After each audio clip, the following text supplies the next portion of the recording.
Mic check, mic check.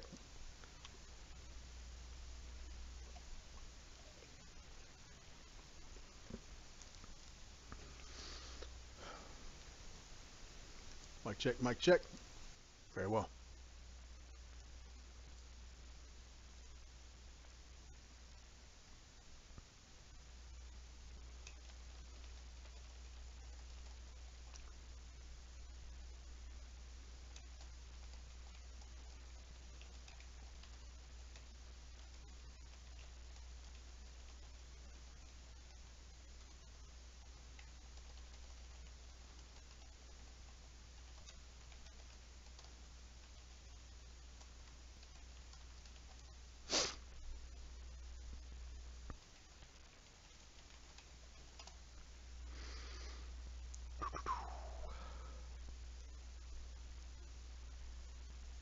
We'll leave that background up. 3 minutes.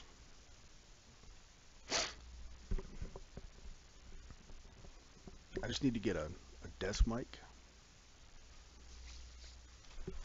Maybe I should pull that out a little. It might be too close.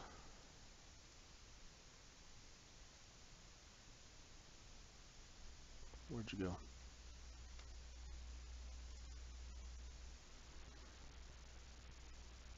Yeah, it looks right. Save. Yeah, it's fine. And then it's not such a big, ugly mug up in your face.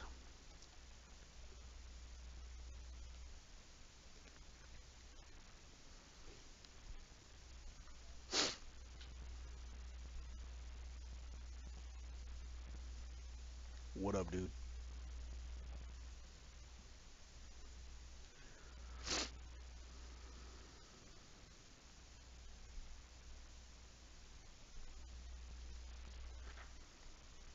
Is that really 11 pieces of paper? That looks thick as hell.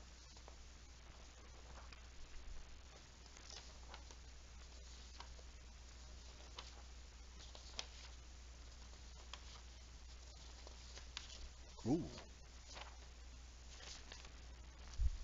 Yep. All right. Cool. I need to pull the video up. Fucking mic.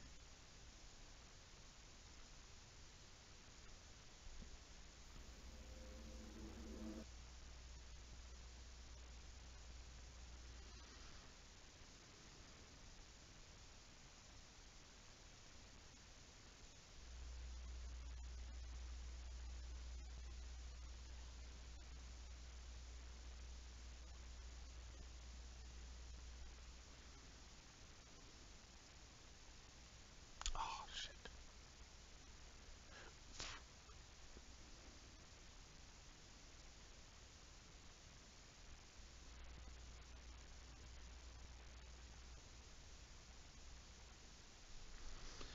You trying to talk over there, Steve? Because I can't hear you if you are. Oh, okay. All right, I'm going to go live.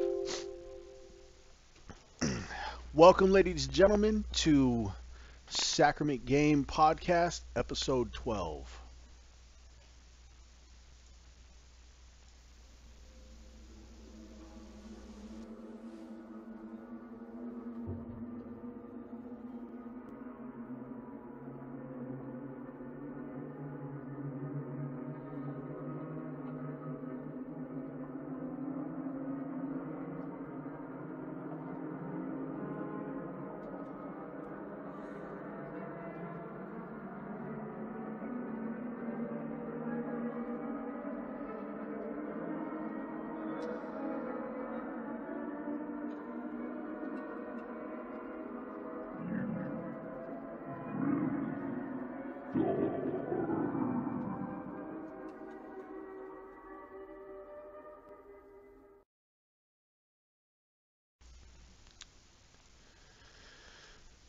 Episode fucking 12. What are we doing here? I'm just kidding. All right, so welcome to the podcast. I've got a couple things for you. First off, state of the game. Flyover video update. I can't remember for the life of me if I covered this last week. I feel like I did, but I've been talking with so many people over the last week that I can't remember. So I'm gonna cover it again. The flyover video at this point in time could be done anywhere between 2 weeks from now and January, middle of January. I'm told early January. I'm gonna tell you middle to late January, just because buffer, which is fine because when we get it, when we have it, we'll release it to the public. But we won't be doing the Kickstarter until after Christmas. Why? Because how in the hell could a little no-name game, no-name crew compete with Christmas spending? So that's why. If you got any big bonuses that you're not using for Christmas, save them up. No, I'm just all right. So that's the update on the flyover video. From what I can tell, there's been some resizing being done to an issue for a very particular issue, but it has been resolved. So that was the underlying problem for that. Forum life. Forum life is going strong. Honestly, I haven't been paying too much attention to it. We've been going about restructuring the way that we process information internally. So I've been working on a lot of documentation in regards to that, and a lot of other backdoor stuff that you guys hopefully never have to see. It's all boring shit that would absolutely drive you insane. But the forums, I do check it. I think for the most part once a day. If I'm really busy and I'm just really beat and exhausted, I don't look at it every day. If there's anything major that needs my attention, it usually gets brought to my attention. So nothing ever gets overlooked. There have been some good questions about some things. One of the items we're going to be talking about tonight specifically, because I feel that no matter how much typing can be done, there's just not enough. There's not a way for me to properly represent the information, and it's just it's the fact that typed out text has a lot of limitations on what you can present and what you can't present, and it's the reality of things. So the social media life, I should probably take it off now because we have a social media guru on board with us. If you're into social media, I'm going to start reselling this again. But if you're into social media specifically and you want to get involved, let me know. We have somebody leading the department now. We just need some people to help out. It's nothing major. We're not putting major tasks on this. This isn't a huge selling aspect right now. Honestly, the site itself is really there to give a lot of context leading up to the Kickstarter, but also when the Kickstarter launches, we didn't want people saying, well, but you've got nothing on your website. Like, there's nothing about the game at all. We wanted to provide a lot more for people to go and be able to see when the Kickstarter goes, because that's one of the two major elements for the Kickstarter to be successful is going to be, do we have information? How long have we been doing this? Are we really in it just to kind of get to it and whatever, or are we ready to actually build a game? And the second one obviously being proof that we're building the game.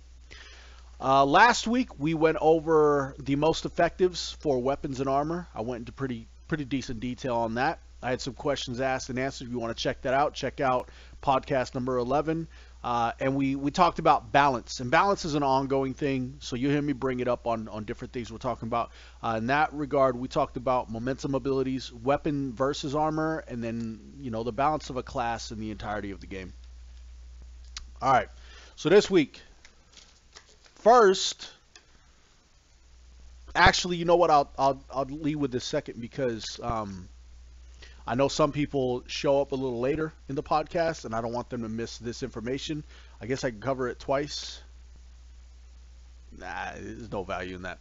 All right. So first, we're going to talk about the auction houses, right? So this is a big subject. This is very important. Honestly, this is one of those core systems where if you don't have a way for players to trade openly, you kind of slapping players in the face. You're really punching your game in the dick is what it's come down to, right? So things like sitting in chairs, waving at people, basic emotes, being able to build a group. being able to trade, inspect. There's a whole bunch of subsystems, very minor elements that they at this point in the game, at this stage, we're talking 16 years later, they should just be in every freaking MMO that releases. And if an MMO releases without it, the reality is one of two things. One, they didn't really give a fuck about you. They're just trying to make money, which is most business in and of itself. Or two, it was something overlooked because they weren't discussing, right? A lot of these things wind up being. I'm sorry, the camera's off. I didn't realize that. You wind up being. What the hell was I saying? So a lot of these things you wind up overlooking, and if you're in open communication with all the people interested in the game, there's a lot of times where somebody will bring something up and you go, oh shit, we forgot. I don't think we've had anything like that yet. I can't remember. I think it would pop in my mind if we had something like that. I know I've seen some good ideas out there for ways to do things or new things to do, but I don't think we yet have seen anything, which tells me it's good. I mean, 5 gamers really, playing or putting this game together. I would hope that those small systems would be a part of the game, right? Because we all appreciate them when we see them, and we hate the developers when we don't see them. So, auction house. Now this one is not a subset system. A lot of times it's treated like a subset system, but it's really not. The auction house is a very important system. Without an auction house, the game will collapse. Without a way for players who are not... So there's a lot of elements to this. The most important, though, is I play generally, my gaming time is, I live East Coast, so I play anywhere from the hours of noon to about midnight, right? 12-hour gap. And it could be any time within that for an hour or even 6 hours or even all 12 hours, depending on my day, depending on what I've got on my board. There are days where I absolutely grind out 12 hours and not even think about it. I don't care. That's how I like the game.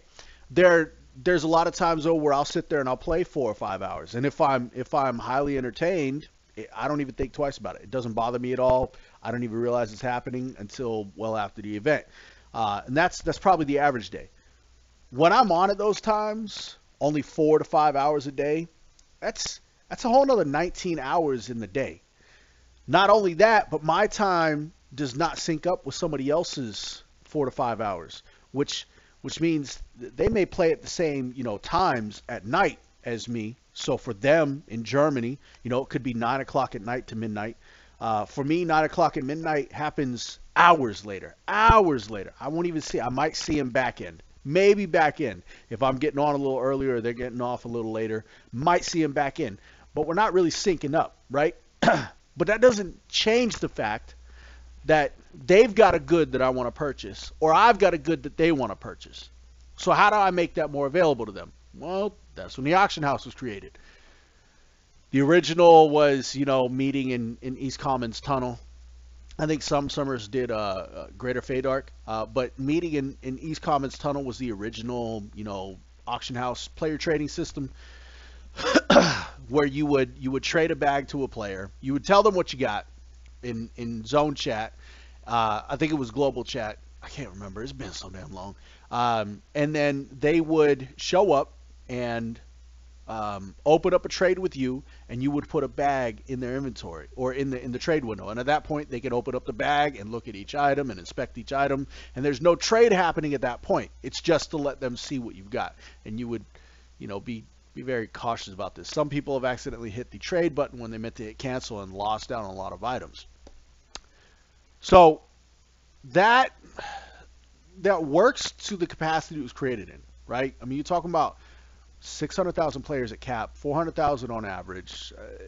At any given time, there was maybe 2,000 or 3,000 people that you were gonna, not given time, in a year's time, 2,000 or 3,000 people that you were gonna meet. That's a lot of market that's not being touched. So East Commons trading became kind of a stalemate, right? It was a base starting point. Needed to evolve. Absolutely needed to evolve. So there was a mix EQ created the bazaar where players could leave their characters on overnight, buy specialized bags, put those items in those bags, and now players can search for those items. And then WoW, Final Fantasy 11, I believe, did it first. Wound up creating an auction house, essentially where you go to a centralized location. You know, one, two, three. I think there was four different places, three major cities, and then Juneau, I want to say, um, where you could interact with an NPC who would actually sell the item for you. You would uh, put the item up on the auction house for a desired price, and then it would sell for them. Um, that was a good evolution. It started out as region only, and then WoW did a full. I think WoW. I wasn't there enough for WoW. This is what I understand. I think WoW started out with Horde versus Alliance, or maybe they were always global. You've seen some auction houses, as Neo Solidus has pointed out on our website, as he was disgruntled about certain aspects of the system, or concerned, whatever.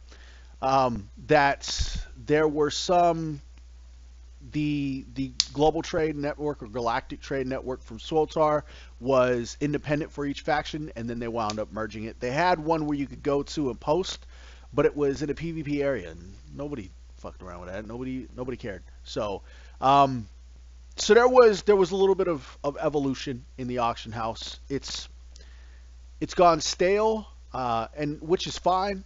It doesn't need to always evolve. There's no desire for it. We have taken the auction house and we've actually incorporated it into a storyline. One of our main storyline, but it doesn't come until after the launch storyline has been fully revealed, fully exposed.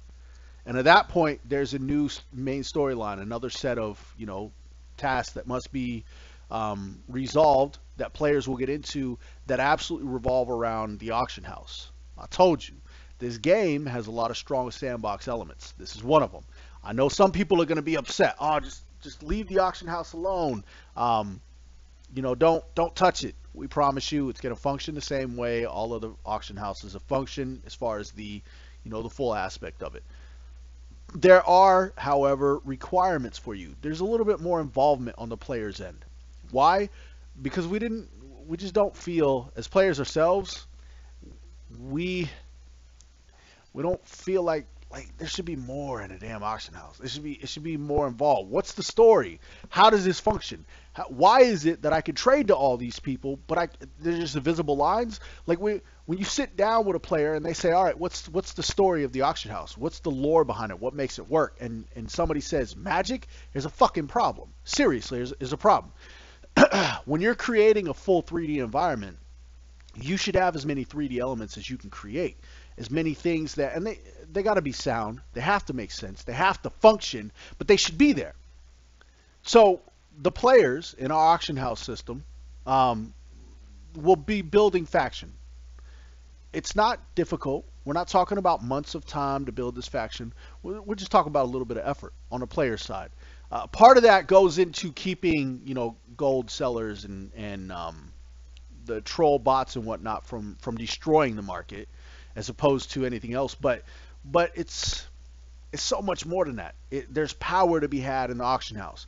Anybody who believes that there is no power in the money behind the auction house was never on the WoW server where the guy bought up the entire auction house and completely controlled the market for like 6 months. You're out of your damn mind. If you don't believe there's power there, then you've never played the auction house minigame. If you think it's as simple as posting an item for a price, selling it, losing the taxes or whatever on it, then that's fine. Enjoy that belief. It's naive. There's a touch of ignorance in it, but you can continue to believe it. I'm not going to tell you that it has to be any different. You do whatever you want, but go out there and earn the full capacity of that auction house. Not just that auction house, but the entirety of all 5 auction houses. Put them together, bridge them together. You want the full capabilities of a real world. I mean, we're not putting in elements like starving and freezing cold, but there's a lot of things that can absolutely be put in there that aren't tedious to gameplay. Once you have the faction, you're good with the faction. I mean, it's not like we're talking about destroying yourself here. there may or may not be some balances. We haven't worked out our entire faction system as it stands. There's a lot of details that still need to be hashed out. Opposing factions. If you earn this faction, should you lose in these areas, stuff like that. We do have opposing markets in this entire game. So there's an entire storyline behind all this that players are going to be able to shape the way that the entire world functions. Who represents who protects who, how NPCs respond to you and other players. And I mean, there's far more to this than just stepping in an empty space where NPCs do what they were programmed to do, and everything's absolutely predictable, and it's boring after 2 days. So we're not trying to create a system that's overly complex, but we are trying to create a system that has depth. I say trying, I mean we've created a system that has depth. Explaining the entirety of the system is a little difficult. Like Neo said, everything sounds great on paper. The reality is there's a lot of this that doesn't necessarily sound great on paper, because you're going to look at it and you're going to say, wait a minute, I feel like I'm being gimped, but it's not how it's working, right? So what people do all the time is when you fluff something up and make it sound awesome and whatnot, it's very misleading. It's easy to draw players in and get them excited about something when you're filling them up with a whole bunch of bullshit. They become very excited about it, and then they get to it and they find out it's absolutely nothing like what you mentioned. We're never going to do that shit. We're going to tell you exactly how shit functions. That's going to cause a little bit of worry. Absolutely. If you're intelligent, if you're in this for a real game, if you're here to help us create a real MMO that challenges every aspect of what you're here to do, then you're here to criticize, and you're here to make notes, and you're here to question things and be cautious about a lot of shit. We're here for the same shit. You should hear some of our damn meetings. It's not just so we're gonna add 28 classes. All right, cool. Add 28 classes. Not how it went down. Trust me. We question ourselves over and over. Is this too many classes? Do we even have enough roles for classes? Are they performing enough different tasks and whatnot? We're sent class ideas all the damn time based on the classes we have out right now. It's pretty impressive, and I tell people the same thing. If we add classes, which we likely will, it'll be in expansions. Classes will absolutely be expansion content, not major updates. Major updates will come, at the change of stories and whatnot, while the expansions come to the updates will be to prep for the expansion in between, and the updates or the expansions will be all new. I don't know. I can't properly explain the difference between what our expansion and our updates will be. Just know that there's going to be a massive difference between them. So I'm gonna get into this before I explain the differences between tier 1, 11, and tier 16 auction houses. And this is something that Neo brought up that he seemed really frustrated about, and I would be too if this was the absolute on it, right? This is just how it's not that. If the core infrastructure was going to be how it was going to be. So in your tier auction houses, you do have basic functionality. There's, again, a whole entire story behind all this stuff. There are people that lead these. It's not a free market, right? Nothing's ever a free market. Some games just allow it so the players can trade and trade and trade. There's way more to it than that. When we talk about making challenging decisions, we don't just mean on a personal level. We mean on an entire game level. We can't change multitude of aspects throughout the game, but we can absolutely add a ton of depth to a lot of aspects, and this auction house is one of them. I'm very borderline giving too much information, so I'm trying to find ways to say this without doing that, because Wicked would absolutely destroy me. But let me throw that over there. So in order for these merchants who are now taking your goods and selling them, right? These merchants, these trade experts, they're people too. All right, this is absolute across the board. These NPCs are people too. There is a lot of elements to them. We've taken all the really ridiculous aspects out. We're not putting in, shit that would make you say, why would you even add that? We're adding in elements of these NPCs or people too, that make sense, that can be used, that have depth and context and purpose, and we're putting them in the game. And one of them is these NPCs. They work for a living. They're not just computer generated graphics that you're interacting with because the code says you're allowed to. Yeah, they're that, but they're not just that. There's so much more to them. They have lives. Your quest givers, people you're talking to, they have lives. You're not just going to be able to walk up to a quest giver at any point in time, no matter what time of day or what time of month it is, without consideration for their natural habits, for their personal habits on what they do. So, for instance, we're talking about our one of our tier one cities being a treetop city. And this city, we're talking about twice a year putting a festival in the city. That festival means a whole bunch of wood elves and others who are there to appreciate the festival. Um, they're going to travel to the city. Now the city's in the trees. There is a capacity. Typically, you're not going to notice a capacity because there's no reason to have to make anybody notice it. You're not going to have 5,000 players show up, and it's a rough number. 5,000 players show up and swamp that city, right? If it happens, I'll color me impressed, but I just don't see that kind of thing happening. If you're talking to a quest giver who's a wood elf, who's a wanderer, right, and it's one of those days, he could have already taken off for that festival. You're gonna have to be aware of these kind of things. You're gonna have to understand these kind of things. Um, our NPCs have lives. The fisherman's not waiting for you until midnight and then waiting even more and more and more for 10 freaking years. That guy's going to catch fish. He's going to clean the fish and gut the fish and cook the fish and hang out with his wife and kids. He's got a life. He's got to do things. I know. Lana, what are you doing? You make this shit tedious for me. I have to consider other people or NPCs and time restraints and all this shit. Yeah, a little bit. It's kind of become the typical scenario where the quest givers adhere to the players. I mean, they're not. They are.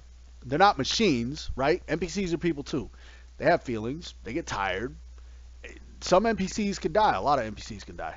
Most NPCs can die. Um, in regards to, the banking system, these NPCs are going out of their way to sell your items. This is no different than if you were going to, I don't know, some type of broker, maybe a pawn shop broker, right? And you're co-signing with them and saying, all right, here's an item. I say it's worth $50,000. Well, if he doesn't know you, right? If that pawn shop owner doesn't know you, and you just barely got on a level where he's like, all right, come, let's put some stuff up for trade. He's probably not going to move a $50,000 item for you.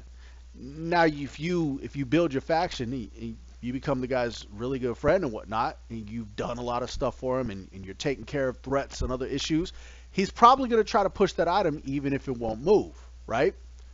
That's the only restrictions you're going to find in regards to this. How many items you can put up, those kind of things will happen as well. But the only true restrictions are when you first know this guy, it's a person. You have to respect these NPCs and see them as people. If you don't want to, I mean, you're probably not going to enjoy this game, because we've got a ton of quests written up right now that are absolutely dependent on NPC capabilities, on what NPCs do. Hell, we got quests where if you cross an NPC, he's going to send people after your ass if you don't come after you himself or herself. These NPCs will have a whole list of tasks that they can perform, that they choose to perform based on certain scenarios. It's an artificial intelligence, right? Because we don't want real artificial intelligence in there. Then the NPCs are going to start playing PvE, and then nobody can compete with NPCs because AI, once it starts learning, it doesn't stop. People are a little different. So anyway, so the only restrictions we've got on that are because of the reality of how faction works, of the reality of somebody going out of their way to sell these items to you and or for you, and knowing that there's a high risk that they might not move, but they're putting their name on the line. You know, they've got a boss and they've got things that they've got to do. They've got quota they've got to meet. Otherwise, they're not generating income and they're not pulling in money, and their boss is going to fire them. So there's consideration there to be made. It's Think of the faction system as credit. Now our faction system is a 3D faction system, and we're working on the names and exactly how that functions. But we know the general idea. We know essentially how a faction system functions. And I laid out a little bit of a spoiler in there for people on the forums, but it's going to be a rather unique faction system. We wanted something a little bit more along the lines of what Dungeons and Dragons does. You know, you got the, what is it, the neutral, the law evil or law good, or chaotic evil or chaotic good, and I don't remember all the names. I haven't messed with the table too often. I absolutely know how the table works. I don't memorize the names. So, but we wanted something along those lines, as something that was more in depth for the players, something the players could almost physically touch when they interact with it. And that's just the at launch system. There's going to be a little bit more to the faction. Instead of adding just a million factions on top of factions on top of factions, we wanted to give more substance to the factions that you do obtain. So,